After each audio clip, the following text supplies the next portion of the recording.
But what if we really want to dig into the context, right? What if we're going beyond just the meaning of that word, and I want to know what does it mean in that verse?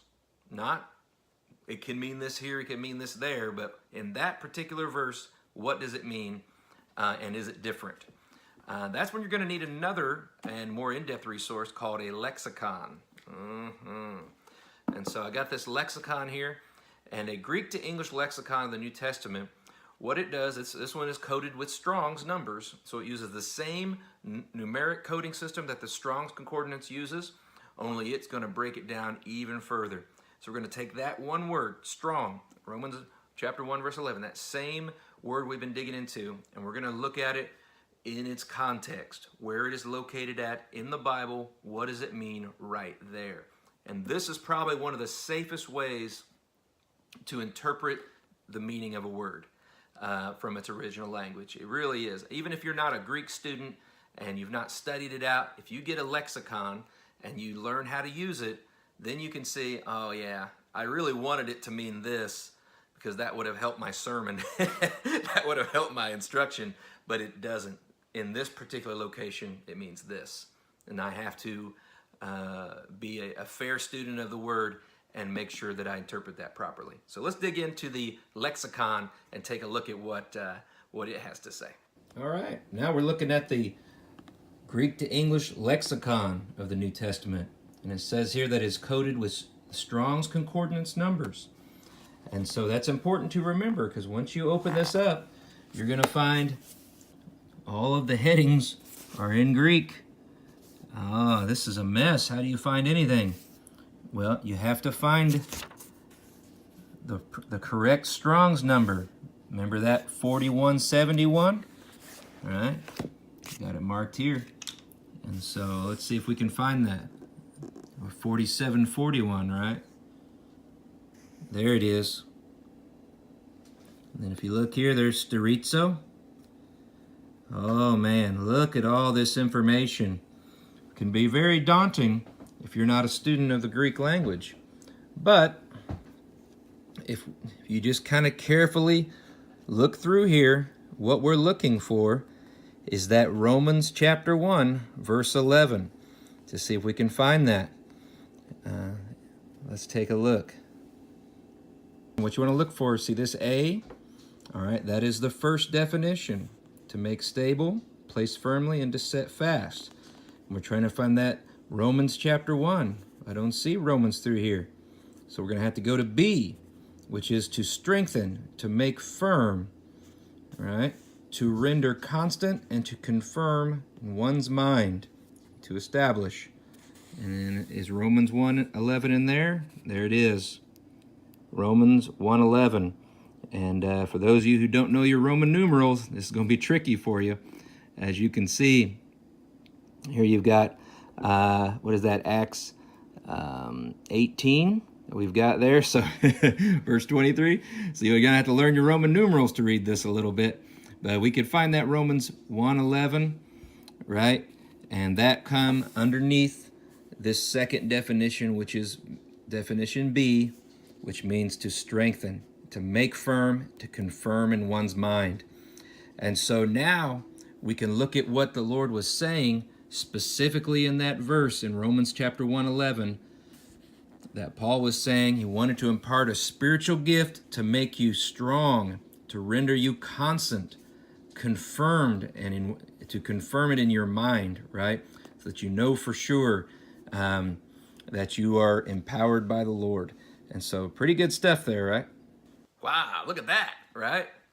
Man, that really kind of breaks it down for you and shows you the exact intention that Paul had when he put that word in there, what he was saying, that sterizo, that Greek word for strength, you know, in that particular context and in that particular format, he was trying to get across this idea. And so this is probably one of the, like I said, the safest ways to really interpret the original language and to do a word study. You can go, if you just want to real quick, I want to check it out, I want to look at that word means there, and then you just kind of work your way through a deeper and deeper study. Now for those of you exceptional Greek lovers out there, and there are a few, you could take it even one step further that I know of as far as digging in without just grabbing the original manuscripts, and you can get a Greek New Testament. And in this case, the words are literally, everything is really written in Greek. You have a few little headings here and there that are in English that might help you along the way, a few verse and chapters, but even the names of the books are in the original Greek. And so you're going to have to learn your Greek ABCs, right? Your alpha, beta, gamma, delta, and just going to have to learn how to read them, because you'll never get through this without a good background in the study of the Greek language. But if you've got any of that, if you've done some Greek background, this is a great resource to see it written originally as it would have been written on the manuscript. Pretty awesome stuff right there. And so we're going to take a look at this just for fun. And if those of you out there who have taken some Greek classes, maybe you're like, dude, that's easy, I got that. And so you have my respect. But it's an awesome thing to study the Bible out in its original languages. And so let's take a look at this. All right, and finally we have the Greek New Testament, a little dictionary in there for us. And I'm just going to tell you, this is going to be the hardest one to dig into. And so I bookmarked it for myself so it would be easier for me to find, because even the very books themselves are written in Romans. Right? The letter to the, or the epistle to the Roman church here. And then everything is written in Greek. And so all thing we can find here, we know we're in chapter 1, verse 11, and there it is, written out in the Greek language. And so the only thing that might help you here is, look, there's that Greek word that we saw in the Greek to English New Testament. All right, that's that, the version of sterizo, which is sterictheni. Is probably the proper way to interpret that. There's a little theta in there and a little chi in there, so it's that CTH kind of sound. So anyway, so all this does is just kind of show you the exact way that it's written out in the wording. And if you are a Greek student, you're able to read this across here and get the interpretation as it was written in the order that it was written. Pretty powerful stuff. Yeah, so that's a little daunting, right? Could be a little intimidating trying to look at it that way, but that's okay. You don't have to be a Greek scholar to do a word study. As you can see, I've provided a lot of other resources you can use to start digging into the meanings of the words. Now, for you millennials and Generation Z people out there who don't like opening up paper and books, and you like things on the digital format, I respect you. I love it too. I'm an Xennial, halfway between the Xers and the Millennials, so I totally get the value of both. I love the smell of cracking open a good book and studying it out and feeling it in my hands and that tangible thing, but I also like the ease and the simplicity of a digital format. And so I'm just going to give you a quick, great resource here called BibleHub.com. I use it all the time. It's got, it's got a lot of versions, of the Bible on there by the push of a button. I mean, you literally just click on this link, that link. What do you want? King James, English Standard, Message Bible. I mean, you can just go through there really quick, really easy. And so, yeah, that's a great resource as well. You can find it by the keyword. You can search up that word you're looking for. You can check it out in the Greek. You can look it up. It has a lexicon built in for you. And so why didn't you just show us that first? Because I'm old school, okay? Because I like you having the physical resources in your house. What if you're somewhere that doesn't have Wi-Fi connection, or sometimes we'll go on, you go on like a prayer retreat or spend some time in the Lord, and you don't have the access, or maybe you're fasting from technology. I don't know. I like to provide you with all the possible options and opportunities to study the Word of God and to get the truth out of the text there and to really help it apply to your life. And so BibleHub.com is a great resource. I think there's another one, Biblos.com, same thing. BibleGateway.com is another one. Lots of great resources out there that just get you right in there. You can look it up, you can study it out in its original languages. You can use commentaries and other resources. Don't stop studying, whatever you do. You know, if you don't understand something in the Bible, we have so many resources in the day and age we live in to find out the meaning of that particular verse or that chapter or that book or that word. Okay, so what we're looking at here now is the BibleHub.com website. This is a great resource for studying the Bible and digging in to topical researches. There's commentary. There's all these different Bible versions. You can really find just about everything you're looking for, I think, here for the most part. It's really nice to, you can get right in here. You can see I can go right to the book of the Bible I want to look up. In this case, we're looking at Romans chapter 1. And it's going to be verse 11 is the one we've been studying into. So if I can go in here and get that verse. Great. And so here you can see you have almost like a parallel Bible. You have these different versions stacked on top of each other. You're able to see what each one says specifically on that particular verse. You can see where some used the word strong for sterizo, and others used strengthen, established, and it just depended on the particular translators and when they were putting that version together, what word they felt best described it.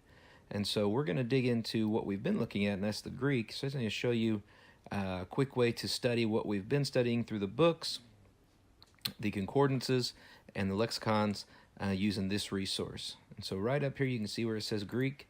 If we just click on that, you can see it opens up kind of a text analysis here. And right there, this is the Strong's numbers right down the side, the Greek words, English. And I'm going to scroll down here and find that strengthening there. And there's that one I was having trouble pronouncing earlier, that strychnine. And going to click, there's that 4741, if you recall from our Strong's word study. I click on that, and that's going to show you sterizo, right? That's the original transliteration of that word from the Greek. There's the phonetic spelling if you need help pronouncing it. And then if you work your way down, you can see I fix firmly, to make fast, establish, are the different definitions and usages there. And then if we scroll down a little bit here, we're going to find there's that lexicon we were digging into earlier. And can be very hard to understand. I think this one's a little easier because at least they're not using the Roman numerals, and they've got the entire book and chapter right there for you. So we're looking for Romans 11:1. There it is right there. And there it is. That it was definition B, if you recall, in the lexicon that we studied earlier, to strengthen, make firm, to render constant, to confirm in one's mind. Basically the exact definition we had read earlier. So this pretty well sums up our word study for that word strong, to confirm and to strengthen in one's mind here. I think it's very important that this is something where we're getting a mental confirmation and establishing something in our mind, what the Lord is doing in our spirit. And so that's a very powerful way to understand that word. And this is just a very quick and easy resource to use. If you want to click on here, the Bible Hub homepage takes you back. We could have easily just typed in the word strengthen and tried to find it using just the word itself. And just kind of work our way down through here and see if maybe it's in there. Sometimes you have to be a little more specific. I don't see it there yet. But anyways, you can do keyword studies. You can there's different ways you can do it. But as you can see, exceptional resource for anything you're looking at. You can click it on, go verse by verse, or you can go through version by version. And like I said, look at the parallel version. So very great stuff. And there you have it. It's just a great way to dig into God's Word, to gain understanding, to get a more clear definition of what something might mean.